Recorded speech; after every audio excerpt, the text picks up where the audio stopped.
On behalf of everyone at the Vancouver Police Department, I want to extend my sincere condolences to the victims, their families, and loved ones, and to everyone who has been impacted by this senseless, heartbreaking act of violence.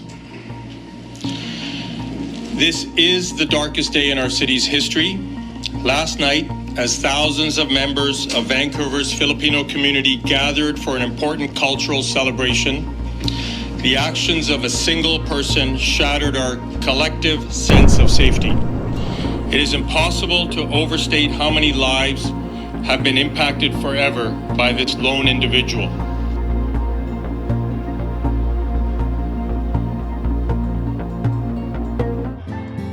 Miss mo na bang kumain ng Filipino food, barbecue, isaw, halo-halo, balot, taho, name it, andito yan lahat sa Lapu-Lapu Festival. Happy Saturday! It's our first time attending this festival.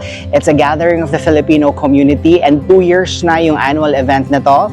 It was established in April 27, 2003 in honor and in recognition of the contributions of the Filipino community here in BC. Bakit siya naging April 27?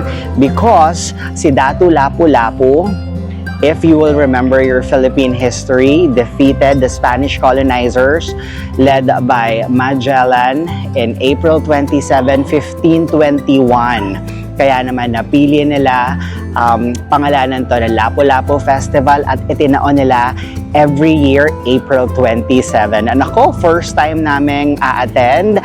Ang daming Pilipino para talagang bumalik ka sa Pilipinas. So kung homesick ka, mismo ang Filipino vibe, punta ka dito at samahan mo kami. Tignan natin kung ano yung mga makakain nating Filipino street food na nakakamiss naman talaga. If you do have time, sama ka sa food trip natin.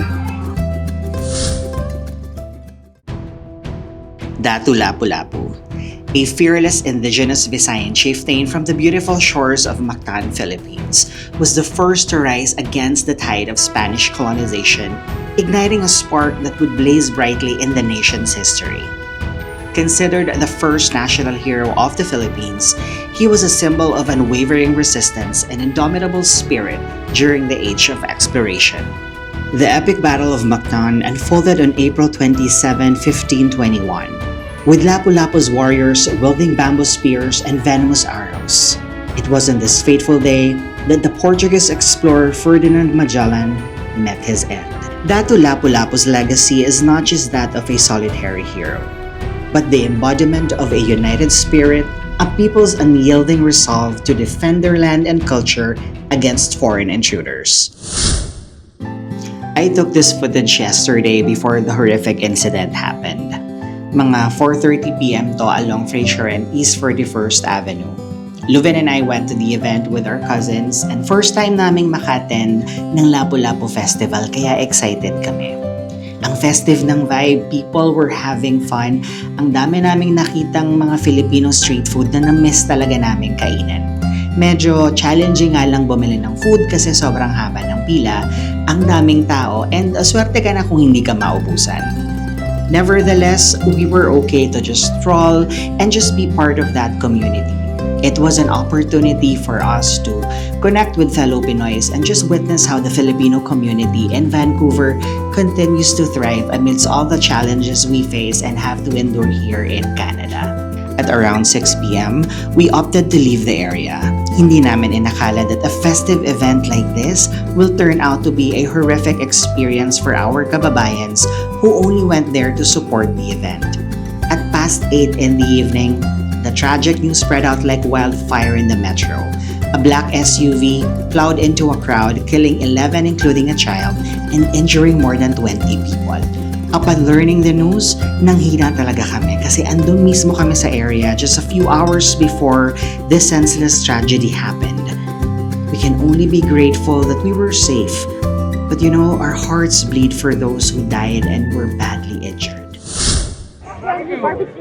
Mission failed kami today kasi sobrang dami ng tao, sobrang haba ng pila, and I'm not gonna lie, I don't think I have the patience na maghintay talaga like 1 hour under the heat of the sun para lang makakain ng Pinoy street food. So lilipat na lang kami. Hanap pa rin kami ng Filipino restaurant here in Richmond or baka sa New Westminster, and doon na lang kami magde-dine in. Kesa naman pumila kami ng 1 hour or so, tapos you're not even sure kung pagdating mo doon sa dulo ng counter, available pa yung gusto mo. Because kanina, na-sold out na yung taho, and nakakuha kami ng last 3 orders, and then after no, nag-close na sila. Halos 1 hour din kami nakapila doon sa Pampangas Cuisine trying to order barbecue, pero hindi rin kami sinuwerte. So we decided, okay, alis na lang tayo ng queue, hanap na lang tayo ng restaurant, mag-dine in na lang kami.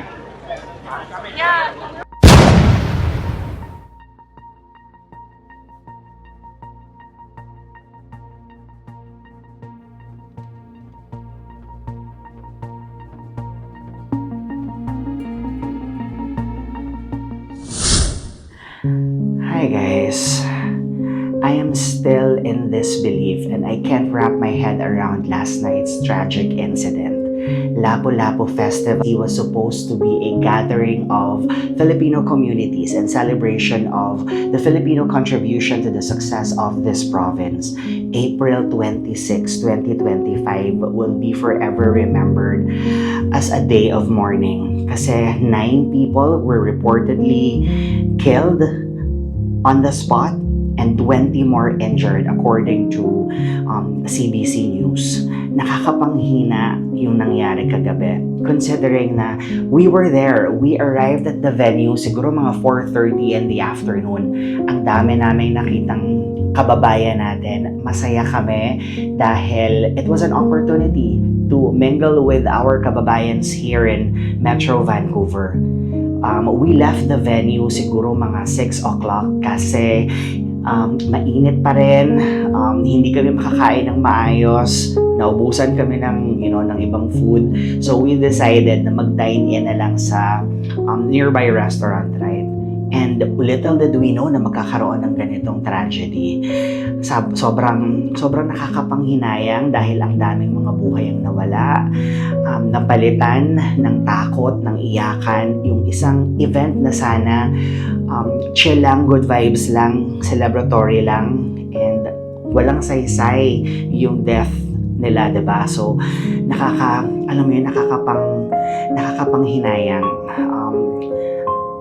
If nothing else, we're grateful na nakaligtas kami from that tragedy. And if you are watching this, meron kang mga friends na naapektuhan nito, I hope they recover soon, and sana makarecover ang Filipino community after last night's incident.